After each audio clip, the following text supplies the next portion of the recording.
Très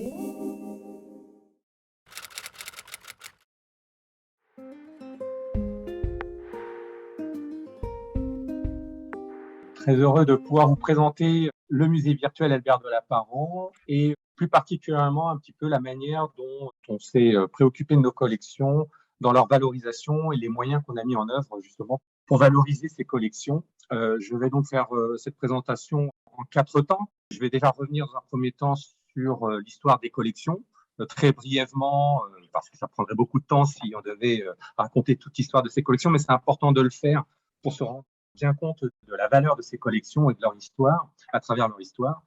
Puis ensuite, j'enchaînerai donc sur une deuxième partie en vous précisant un petit peu plus ce que contient ces collections et pourquoi elles sont importantes, pour ensuite déboucher sur la troisième et quatrième partie qui sont en fait une présentation des différentes phases de valorisation des collections à travers le musée virtuel Albert de Lapparent dans un premier temps et ensuite à travers le projet qui est en cours, qui est le développement d'une application smartphone qui s'appelle Rock'n'Walk et le développement de nouveaux contenus dans le musée virtuel Albert de Lapparent.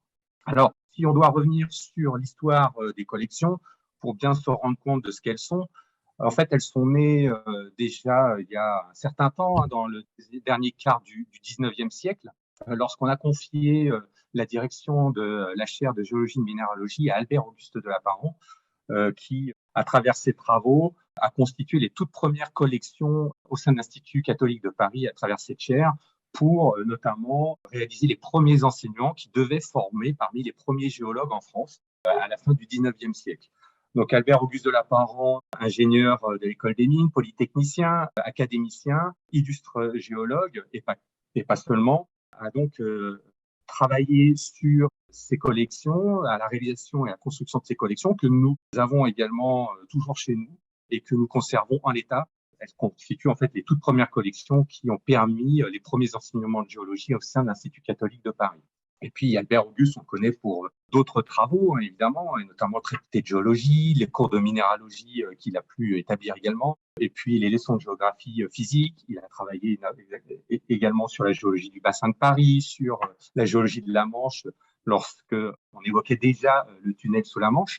Et en fait, ces collections ont non seulement servi aux premiers enseignements de géologie, mais aussi ont servi notamment à ses tout premiers travaux de recherche scientifique en géologie en France. Et puis, a succédé à Albert-Auguste de Lapparent Jean Boussac, qui a repris le flambeau dans la direction de cette chaire de minéralogie et de géologie au sens large du terme, à la suite donc d'Albert-Auguste de Lapparent, et dont les travaux étaient plutôt centrés sur la stratigraphie et le développement de connaissances sur les notions de stratigraphie et plus particulièrement sur le nummulitique à cette époque-là et à travers des travaux qu'il a menés en France mais aussi dans toute l'Europe jusqu'en Égypte, ce qui a permis aussi de développer eh bien, de nouvelles collections qui ont enrichi celles de la chaire de géologie au sein de l'Institut catholique et surtout des collections de stratigraphie qu'on possède évidemment encore aujourd'hui et qui ne cessent d'évoluer depuis cette période-là jusqu'à aujourd'hui.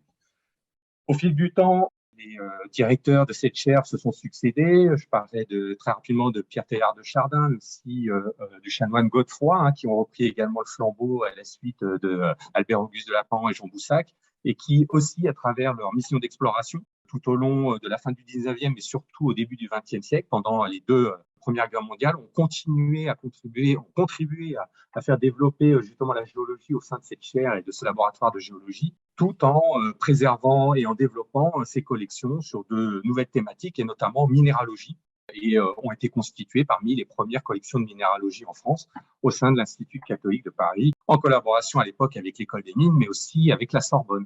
Il faut savoir que de nombreux étudiants de la Sorbonne venaient compléter leurs connaissances dans le domaine des géosciences en intégrant la chaire et en suivant ses cours. Et toutes ces collections qui étaient constituées, vous l'avez compris, ont surtout servi dans un premier temps à être des supports pédagogiques pour enseigner les géosciences au sein de l'Institut catholique à travers cette chaire de géologie et de minéralogie. Les deux guerres se sont passées. Bon, la chaire a été mis un peu de côté pendant ces deux périodes-là. Et puis, c'est à la sortie de la guerre que le flambeau a été donné à Albert Félix de Lapparent, donc petit-fils d'Albert-Auguste de Lapparent, et qui a relancé en fait les travaux qui étaient menés au sein de cette chaire, travaux de recherche en géologie, mais travaux également qui devaient supporter des nouveaux enseignements, puisque la demande à la sortie de ces deux guerres mondiales était importante en Donc, formation de professionnels dans le domaine des géosciences, il fallait reconstruire évidemment l'Europe et puis bien plus que ça, également jusqu'en Asie.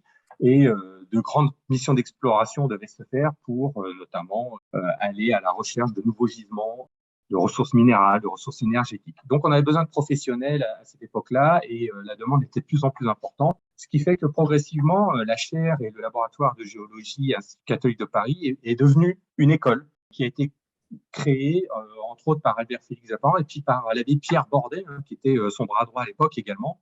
Et l'IGAL a été créé, l'Institut géologique Albert Zappan, en 1959 et qui profitait de toute l'histoire passée et développée à travers ces illustres personnages dont je vous ai présentés, et qui profitait donc de ces collections et qui ont servi d'appoint aux enseignements aux nouveaux géologues qui étaient formés au sein de cette nouvelle école qui était l'IGAL, l'Institut géologique Albert de Lapin. Et puis, le temps s'est écoulé. Tout au long du XXe siècle, l'IGAL a participé à de nombreuses missions d'exploration à travers le monde.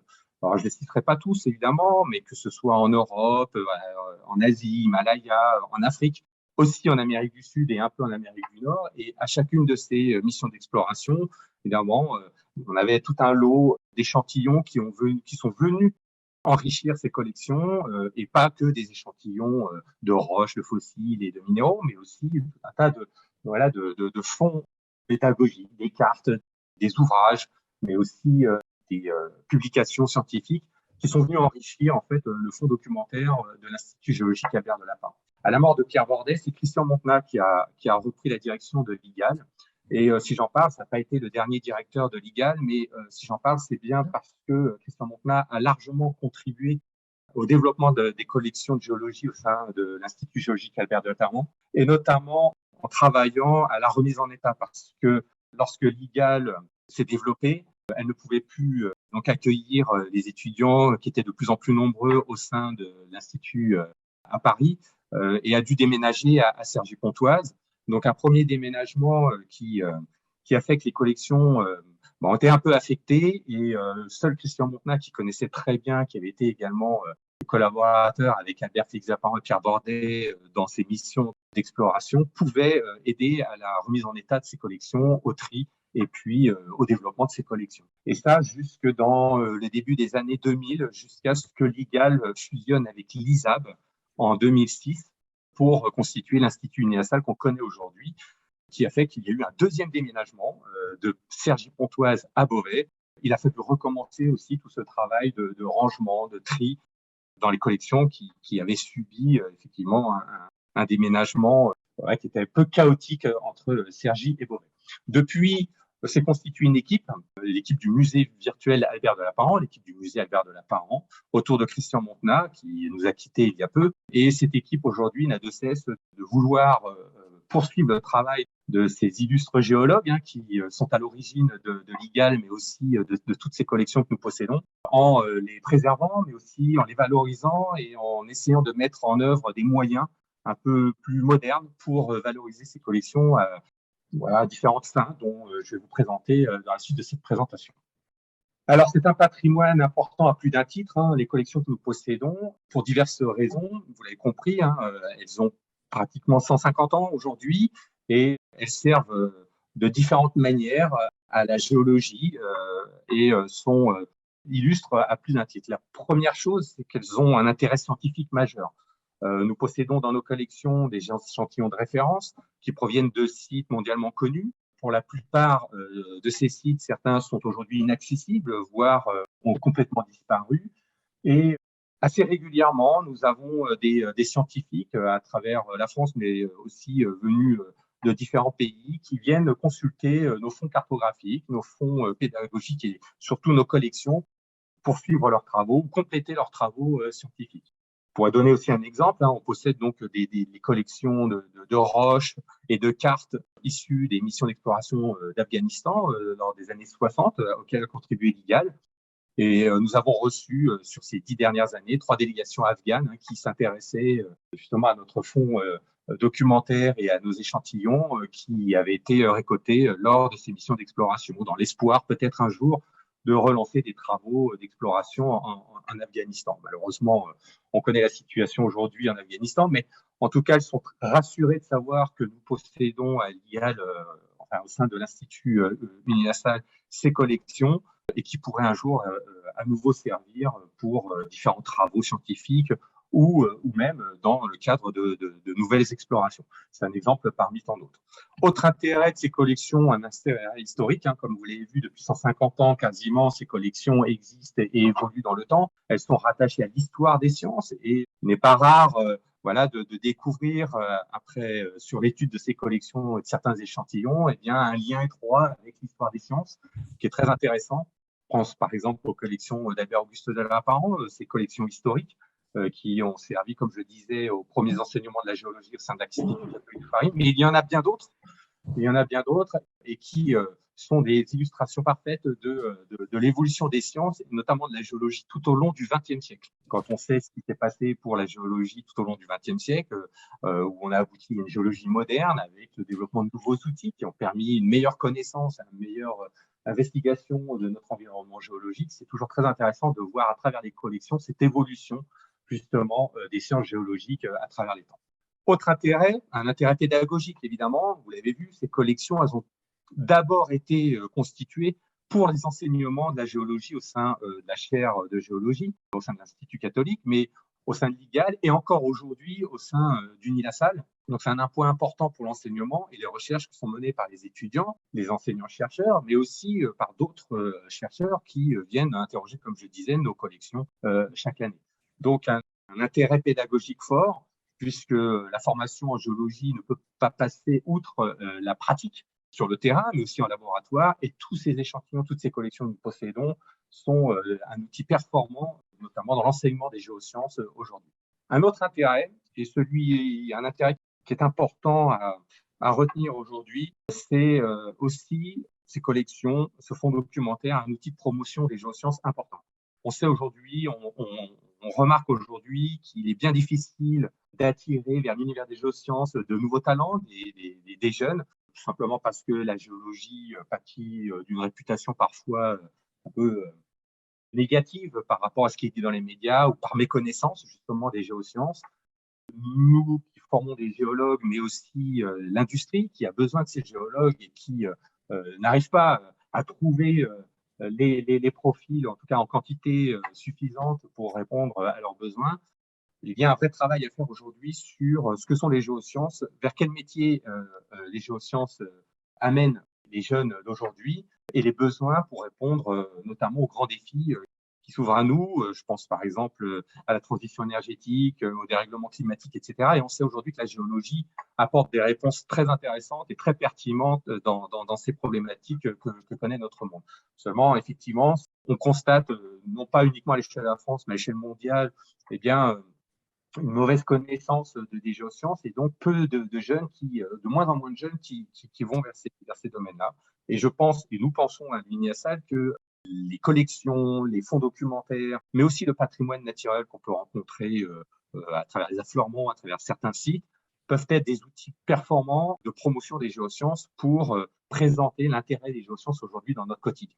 Et donc, il y a un vrai intérêt aujourd'hui, en tout cas à l'UNIASAL, de mettre en avant nos collections pour répondre à cet enjeu-là. Et puis un intérêt muséologique, évidemment, avec des pièces que nous possédons parce qu'elles ont un intérêt esthétique, mais pas seulement scientifique, pédagogique, et il n'est pas rare que nous proposions et nous prêtions des pièces pour des expositions thématiques tout au long de l'année, à des scolaires ou bien à des établissements autres tout au long de cette année ou des années pour promouvoir notamment les géosciences ou certaines thématiques des géosciences.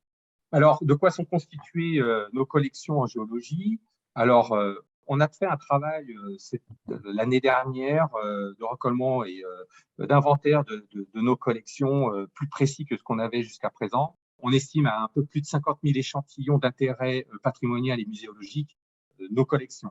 Alors, il y en a bien plus que ça, mais on estime à 50 000 échantillons à peu près la quantité d'échantillons qui pourraient intégrer un musée et notamment qui permet aussi de soutenir un dossier qu'on essaye de monter en ce moment, qui est un dossier pour obtenir le label de musée de France. et qui est aussi un moyen de valoriser nos collections à travers ce label-là. Donc, ce travail a été réalisé l'année dernière et qui permet d'estimer à 50 000 échantillons le nombre dans nos collections. Et ça, à travers 10 collections thématiques que je vais vous présenter à travers la présentation notamment du musée virtuel Albert de Lapin. Donc 10 collections thématiques qui correspondent finalement aux grandes collections qui ont été constituées depuis la fin du 19e siècle jusqu'à aujourd'hui. Ces collections, elles sont inscrites à l'inventaire du patrimoine géologique en Picardie et elles intègrent aussi l'inventaire du patrimoine géologique national.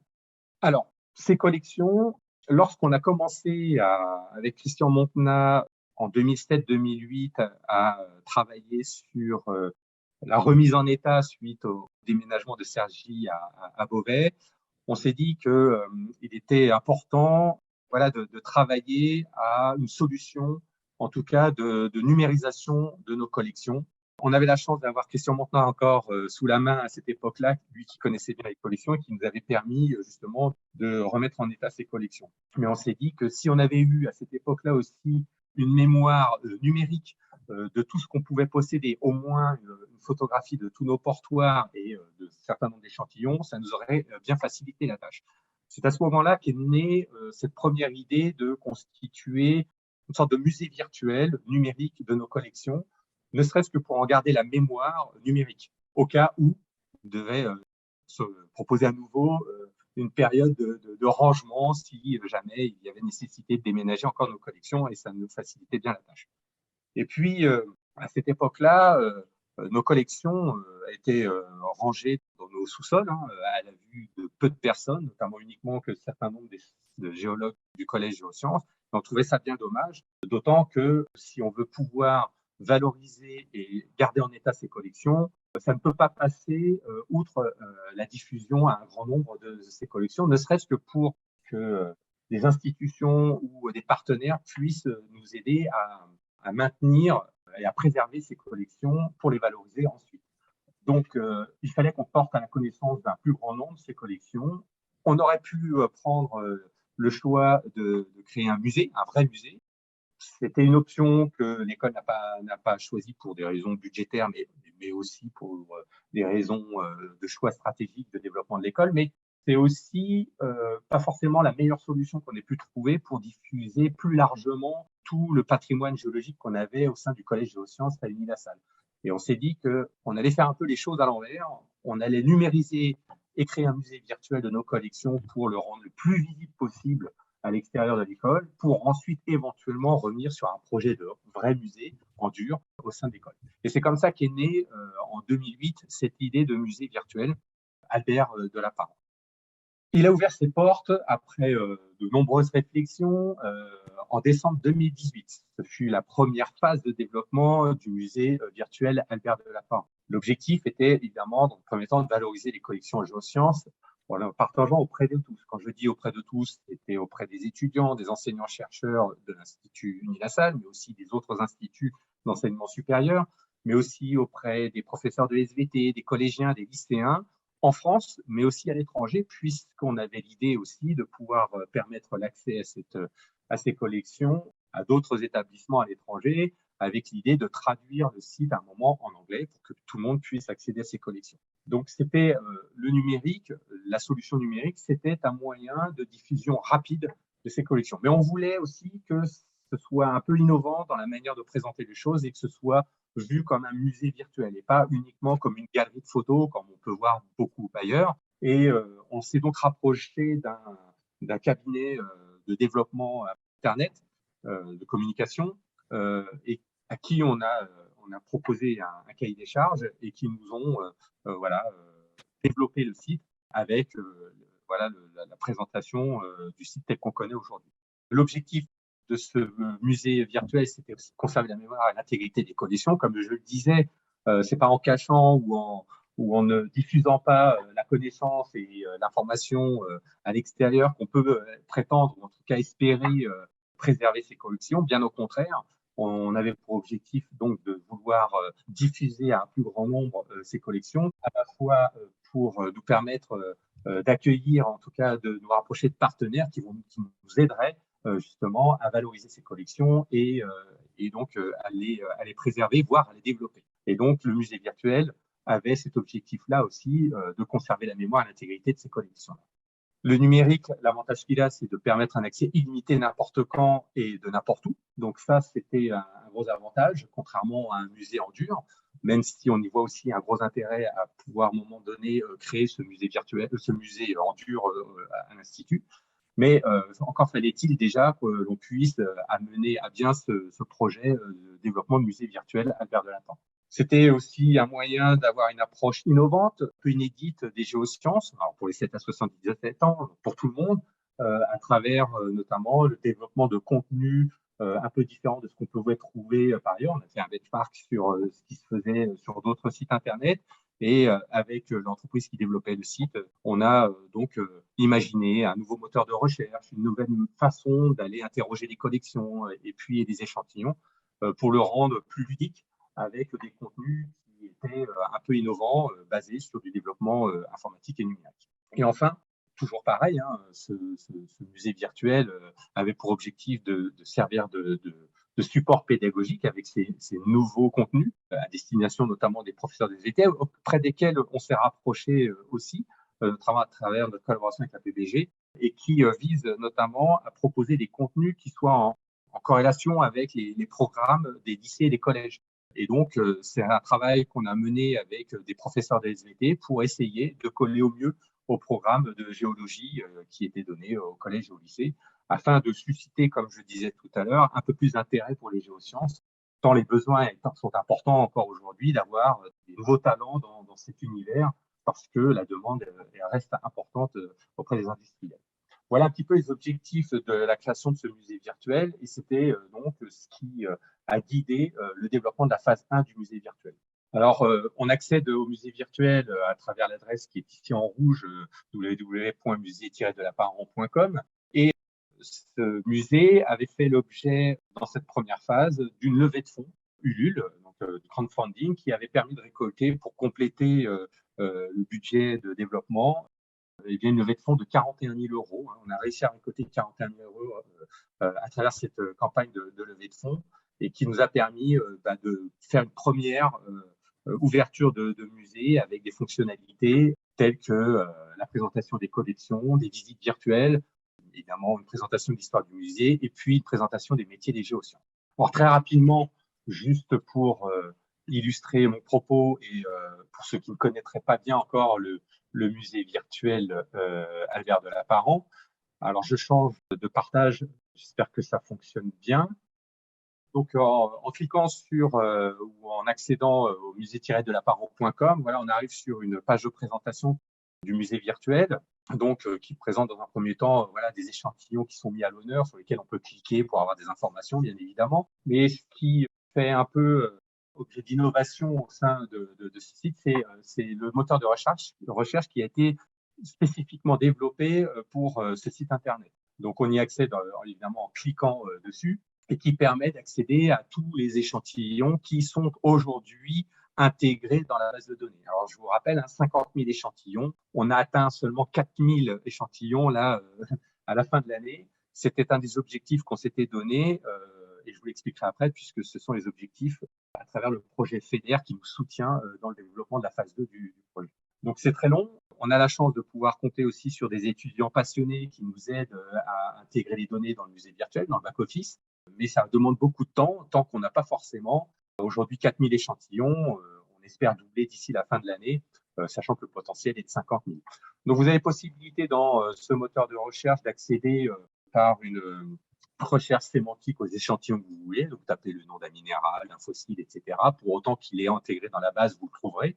Ou bien de faire une recherche par entonnoir. Donc, sachant qu'on a identifié 4 grands types d'échantillons au sein de nos collections, fossiles, minérales, minerais ou roches. Et en cliquant donc sur l'un de ces items-là, eh bien, vous accédez eh bien, à une liste d'items qui vous permet d'approfondir votre recherche, de préciser votre recherche selon différents critères, la classe minérale quand vous êtes dans les minéraux, les pays, la collection à laquelle ils sont attachés. Si vous cherchez des minéraux avec une composition ou avec des éléments chimiques bien particuliers, la forme, le système cristallin, etc., etc. Ce qui vous permet de faire une recherche en entonnoir. Je peux très bien, par exemple, cliquer sur minéral, m'intéresser au pays, je sais pas, par exemple du Maroc, parce que je sais qu'on a une belle collection qui couvre le pays notamment. Voilà, et vous voyez que automatiquement se met à jour sur la gauche les résultats sous forme de photos des échantillons qui sont présents dans notre base de données et qui illustrent certains sites marocains. Et puis ensuite, vous pouvez même aller un peu plus loin si vous souhaitez avoir uniquement ceux dont la composition chimique contient, je ne sais pas moi, du manganèse par exemple. Eh bien voilà, vous avez un échantillon qui est retenu sur notre base de données pour ce pays-là au niveau du manganèse. Si vous voulez d'autres échantillons, voilà. Une fois que vous avez éventuellement un échantillon qui vous intéresse, vous pouvez cliquer dessus, vous pouvez zoomer dessus, voilà, vous pouvez passer aux autres photos qui peuvent apparaître en dessous. Donc, j'ai pas pris le bon exemple, je vais en prendre un autre, où il y aurait un peu plus d'échantillons de photos disponibles. Je reviens en arrière, je quitte. Je vais en prendre d'autres, je vais prendre la vanadinite par exemple. Voilà. Voilà, vous pouvez donc afficher l'échantillon, zoomer, passer les autres photos s'il y en a d'autres, et puis vous pouvez accéder également au tiroir auquel il est rattaché. Voilà, zoomer sur le tiroir, et puis regarder s'il y a d'autres échantillons référencés dans le tiroir que nous avons pris en photo, ce qui est le cas ici. Vous avez 37 échantillons référencés dans le portoir que vous pouvez faire défiler et à nouveau ouvrir en fonction de ce que vous voulez regarder. Voilà, par exemple la cassite ici. Vous pouvez revenir à la collection à laquelle est rattaché l'échantillon et le portoir. Donc voilà. Vous pouvez accéder aux collections de cette manière-là. Vous avez donc une présentation de ce que c'est la collection, mais vous pouvez accéder à tous les portoirs de la collection ici concernée. C'est la collection minéralogie Boyer-Chasson. Vous avez tous les portoirs de présent et vous pouvez ouvrir celui qui vous convient le mieux, par exemple celui-ci, et qui vous permet d'accéder à de nouveaux échantillons en ouvrant le portoir et en faisant défiler en dessous tous les échantillons qui sont référencés dans le portoir. Donc, vous pouvez ouvrir à nouveau un échantillon, ce qui vous permet d'accéder voilà, à l'échantillon lui-même, aux photos, aux autres photos, et puis sur le côté, aux propriétés de l'échantillon concerné.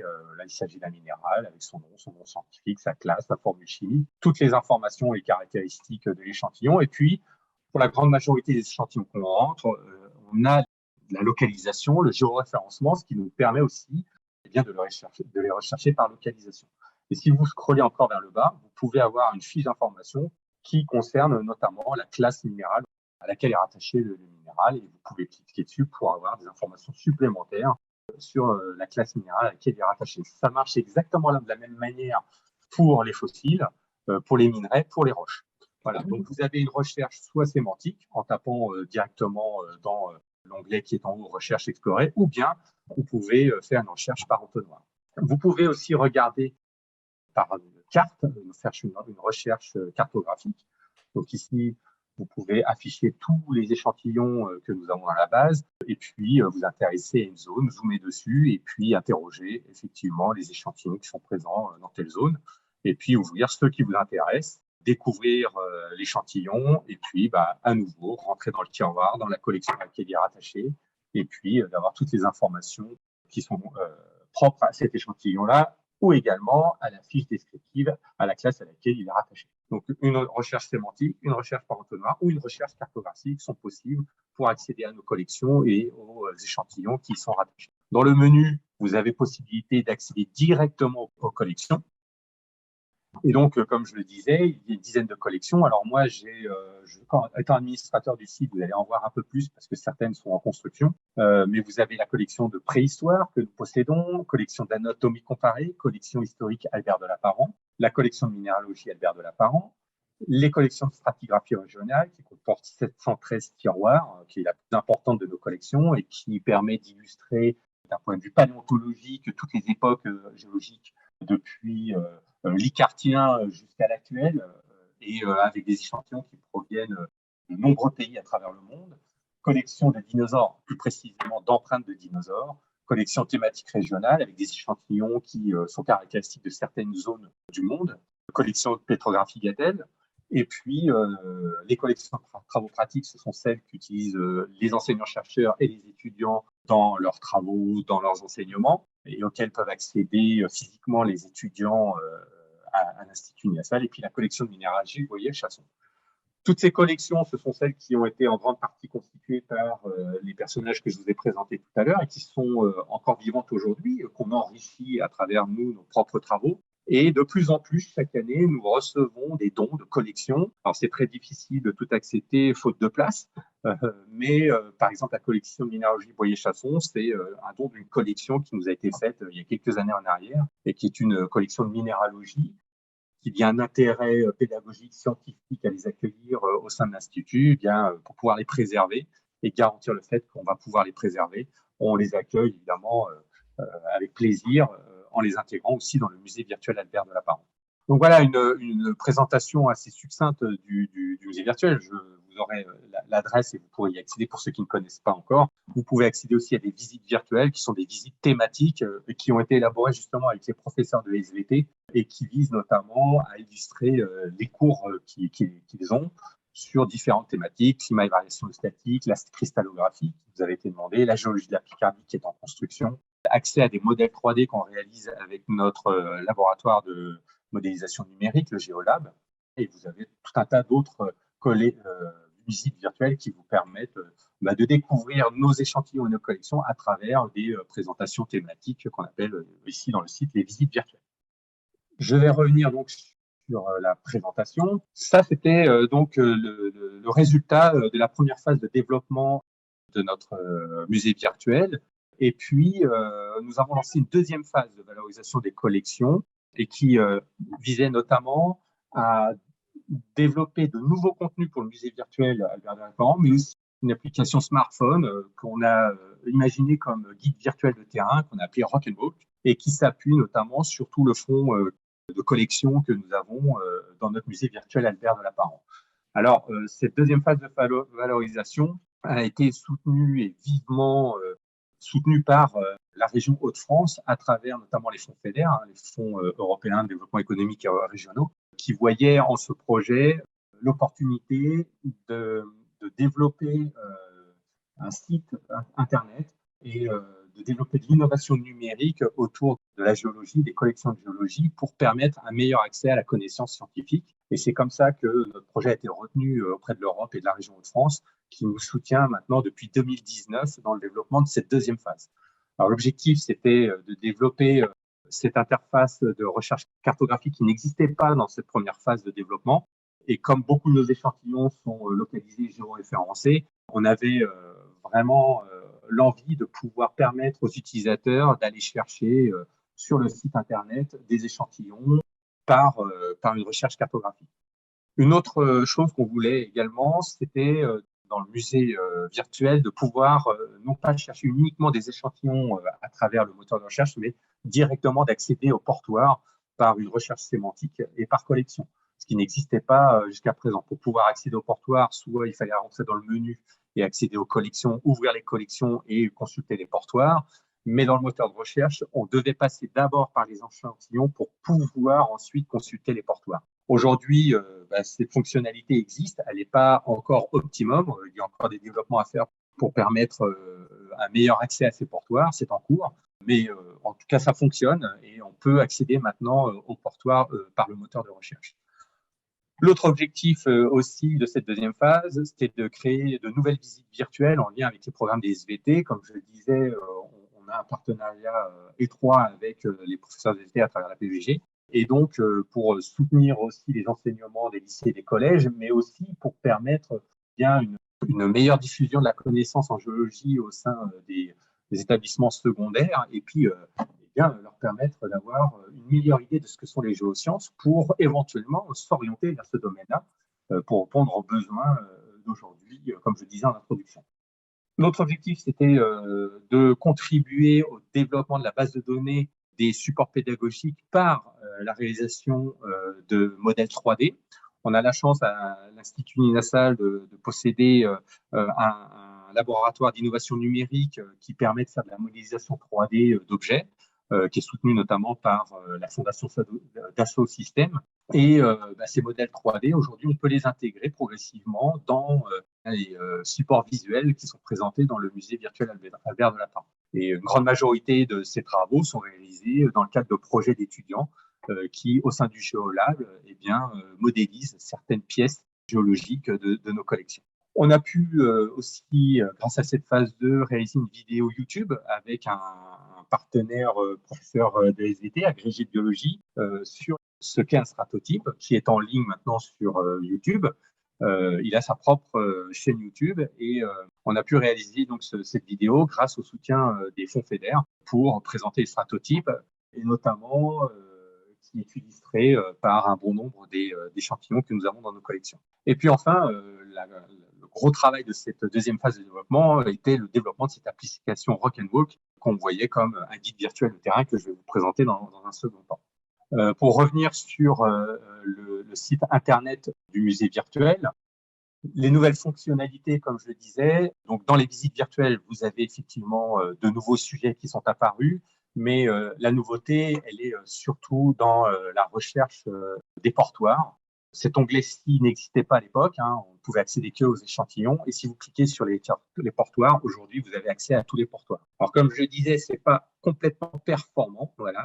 La fonctionnalité est disponible depuis ce tout début d'année, et donc là, on est en train de travailler avec le bureau d'études qui s'occupe du développement de cette fonctionnalité pour corriger certains paramètres afin d'accéder encore mieux à ces portoirs. L'idée, c'est de pouvoir permettre aux étudiants, aux enseignants-chercheurs du NIESA, mais aussi à d'autres géologues, d'autres instituts, de pouvoir consulter tous nos portoirs à travers une recherche sémantique. Hein. Vous cherchez un minéral, vous cherchez un fossile bien particulier, et de trouver les portoirs que nous avons et qui contiennent ce type d'échantillons. Mais aussi d'interroger plus précisément certains portoirs des collections. Les collections, vous les retrouvez ici.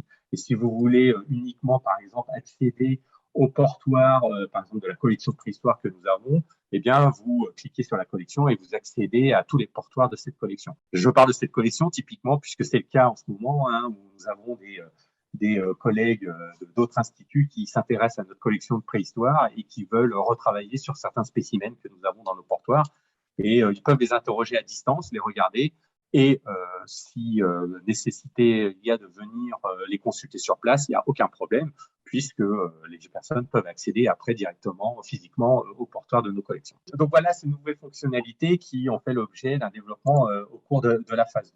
Enfin, le principal développement et la nouveauté de cette phase de développement et de valorisation de notre collection, c'est le développement de l'application Rock and Walk. En fait, cette application, elle est le prolongement sur le terrain de notre musée virtuel Albert de Lapparent. Qu'est-ce qu'elle va proposer? Elle n'existe pas encore aujourd'hui, elle est encore en développement et elle proposera aux utilisateurs sur le terrain de consulter voilà, ce qu'ils peuvent avoir autour d'eux en France et à l'étranger, et qui sont intégrés dans nos collections avec des petits pop-up qui leur permettront de savoir qu'après, auprès d'eux, pas loin d'eux, sur un GR, à la montagne ou bien sur un littoral, de la présence d'échantillons d'intérêt et qui sont présents dans nos collections. Ils pourront cliquer dessus, regarder et puis avoir des informations sur le type d'échantillon qu'on peut trouver dans le secteur dans lequel ils se promènent.